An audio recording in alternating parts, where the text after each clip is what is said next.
Coba pian lihat peta Kabupaten Tabalong Tanah Bumbu, bahkan kuburan umum di Tanah Bumbu digaruk.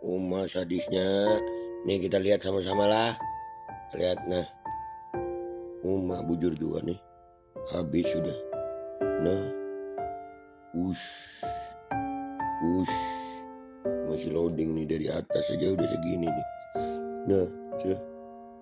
Ya Allah, yang hijau-hijau muda itu mungkin sawit tuh. Yang ini tambang mungkin ya. Tanah Bumbu. Kuburan ya nggak salah. Ya siap-siap aja guys. Mau bilang apa? Jadi kalau Tanah Bumbu dan daerahnya itu ada banjir bandang, ada musibah, ya sudah hai.